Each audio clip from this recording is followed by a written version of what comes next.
자, 이제 김문수 후보 주도권 토론 시작하시죠. 네, 이재명 후보에게 묻겠습니다. 네. 제가 볼 때는 통상 문제를 해결하기 위해서는 대통령의 외교적 신념, 네. 그리고 국제사회에서 얼마나 신뢰하느냐, 이게 매우 중요하다고 봅니다. 네. 그런데 우리 이재명 후보께서는 성남시장을 할 때 2017년에는 네. 미군 철수를 각오하고라도 경제 파탄을 불러오는 사드 배치를 철회해야 된다 그러시고, 또 그 다음에 2023년 당대표 시절에는 싱하이밍 주한 중국 대사와 한미 외교 정책에 대해 이재명 대표가 그 자리에 싱하이밍 대사가 그 잘못된 판단이다, 나중에 반드시 후회할 것이다는 이런 협박성 발언을 했는데도 그 자리에서 반대를 못하고 반박을 못하고 그냥 물러섰어요.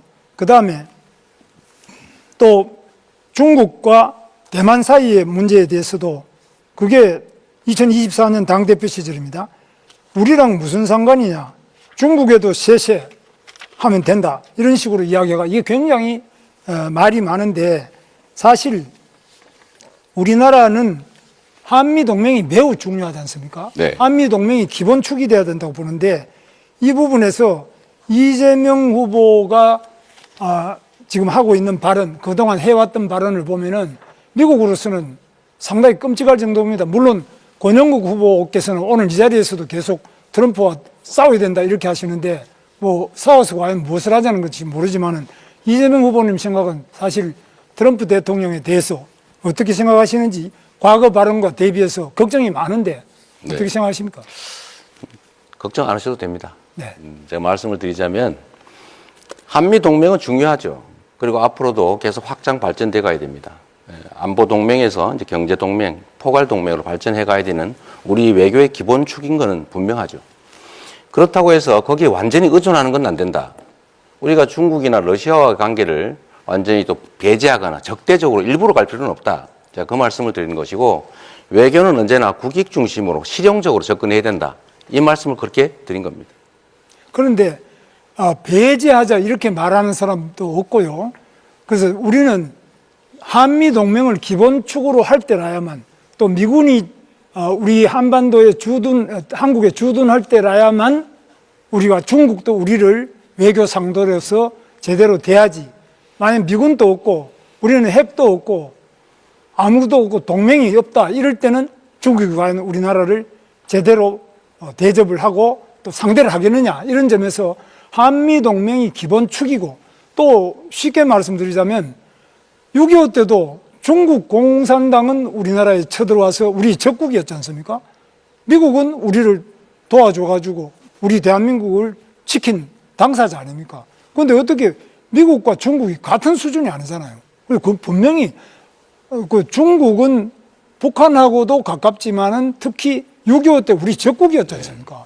그런 점에서 그 아주 비슷하게 보고 중국도 중요하다, 러시아도 중요하다, 미국도 중요하다, 이건 아니죠. 그러니까 비중이라는 걸 당연히 고려해야죠. 똑같이 한다 그런 게 아니고요. 왜 그렇게 받아들이는지 이해가 안 되는데, 한미 동맹이라고 하는 것은 대한민국 외교 안보의 기본축이다. 네. 발전시켜야 된다. 심화시켜야 된다. 분명하고요. 한미일 협력체제, 안보 협력도 반드시 필요하다. 그러나 그렇다고 해서 거기에 완전히 몰빵, 올인해서는 안 된다. 중국과 러시아의 관계도 우리는 중요하기 때문에 잘 관리해야 된다. 이 말씀을 드리는 것인데요. 너무 자꾸 극단화시키지 말라니까. 이 외교라는 게 얼마나 섬세하고 예민한 문제입니까? 좀 이렇게 여유 있게, 유동성 있게, 실용적으로, 실사구시적으로 접근할 필요가 있다는 말씀을 다시 한번 드립니다. 자, 그러면 이재명 후보께서는 북한의 핵에 대해서는 네. 어떤 해법을 가지고 있습니까? 제가 가지고 있는 해법은, 북한의 핵에 대한 것은 미국과 협력해서 미국의 주한미군이 주둔해서 있고, 또 미국의 핵 잠수함이나 전략 전폭기 같은 것, 또 괌에 주둔하는 미군이나 주일 미군, 이런 부분들이 전부 연대해서 북한의 핵에 대응할 수 있는 2중, 3중의 방어막을 치고, 방어뿐만 아니라 필요할 때는 북한의 네. 그 핵심적인 지휘부를 완전히 괴멸시킬 수 있는 바로 보복 타격 이런 것들을 확실하게 우리가 확보할 때라야만 우리 안보가 유지되고 안보가 경제 아닙니까? 네. 안보가 없는데 통상이 어디 있고 경제가 어디 있습니까? 이재명 후보께서 최근에 중국과 대만에 관여하지 말고 모두 CC하면 된다 이래가지고 비난을 받은 바가 있습니다. 그런데 뭐 가질 수 있는 입장인데 이건 너무 친중국적인 입장 아니겠습니까? 어떻게 생각하십니까? 너무 단편적인 생각이시라고 생각되고요. 제가 드리는 말씀은 국익 중심으로 판단해야 되고 대만과 중국 간의 그 분쟁에 우리가 너무 깊이 관여할 필요가 없다. 현상을 존중하고 우리는 거리를 유지해야 된다. 대만과 중국이 다투면 뭐 대만에도 좋은 관계를, 중국에도 좋은 관계를, 다른 나라도 좋은 관계를 유지할 필요가 있다. 제가 그런 취지의 말씀을 드린 것이고요. 중국 친중이다 이렇게 생각하는 것은 참 그 정치인으로서는 좀 적절치 않은 표현 같습니다. 예. 그런데 이런 관점에서는 그러면은 앞으로 국제적 분쟁이 발생했을 때 다른 나라도 우리에 대해서 비슷하게 생각할 수 있는 거 아닙니까? 미국 입장에서 트럼프가 뭐 한국이 북한하고 좀 싸우면 어때? 우리 그냥 둘 다 CC하면 되지. 이렇게 나오면 곤란한 거 아닙니까? 일반적인 사례와 특수 상황에 대한 사례를 좀 구분하시면 좋을 것 같아요. 뭐든지 극단화시키는데 지금 통상적인 외교와 통상적인 무역 그리고 통상적인 국제관계의 얘기를 한 것이고 침략을 한다든지 전쟁이 벌어진다든지 하는 상황이 벌어졌을 때는 그 상황은 또 다른 것이죠. 계속 말을 돌리고 계신 게 잠깐만 제가 답변할 때 예. 좀 하게하고 하시죠. 네, 답변 30초 시간을 보장하셔야 그래서 됩니다. 그런 점들에 대해서는 극단적으로 좀 판단하지 않으시면 좋겠습니다. 대만과의 관계에서 서로 잘 지낸다 이런 것은 최근에 대만 해협에 대한 위협이 가중되는 상황에서 유사시 발생했을 때 어떻게 대응하겠느냐라는 취지의 그런 질문일 텐데 결국에는 유사시엔 다를 수 있다는 취지로 또 답변하신 거 아닙니까? 그럼 이걸 또 대만이 듣고 중국이 듣고 또 다른 생각할 텐데 이런 식으로 외교에 대해 가지고 하루 자고 일어나면 맨날 답변이 바뀌는 듯한 모습을 보이시면은 신뢰가 떨어지게 되어가지고 결국 외교 관계에서 불리한 입장에 놓이게 됩니다. 결국 양안 관계가 발생했을 때 유사시 상황이 발생했을 때 개입하겠다는 겁니까? 안 하겠다는 겁니까? 침략을 당했을 때 대만이. 모든 상황들을 가정을 해가지고 극단화시켜서 판단하면 문제가 생깁니다. 상황이 전개가 됐을 때 그 상황에 맞춰서 유연하게 판단해야 되고 그 판단의 기준은 역시 대한민국의 국익이라야 되고요. 그럴 때 일단 어떤 걸 가정했다고 해서 그대로 밀고 나가면 절대로 안 되죠. 이 외교 관계는 특히 격변하기 때문에 상황에 따른 판단들을 달리 해야 됩니다. 지금 어떤 상태를 가정하고 결정해놓고 상황이 바뀌어도 그대로 가겠다 하는 것은 정말 위험한 생각입니다. 예. 이재명 후보의 공약 중에 보면요. 해남의 솔라시도 그 부지에다가 결국에는 데이터 센터를 왕창 만들겠다. 그리고 그를 위해 가지고 풍력 발전, 서남해 안의 풍력 발전을 많이 활용하겠다 이런 말씀하시는데요. 네. 우선 기본적으로 풍력 발전이 데이터 센터의 안정적인 운영을 위한 알맞은 에너지원이라 보지 않습니다. 그렇기 때문에 결국에는 전라도에선 위에 영광의 원전이라든지 아니면 여수에 있는 화력발전소 등을 이용해가지고 전력을 공급해야 될 것으로 보이는데요.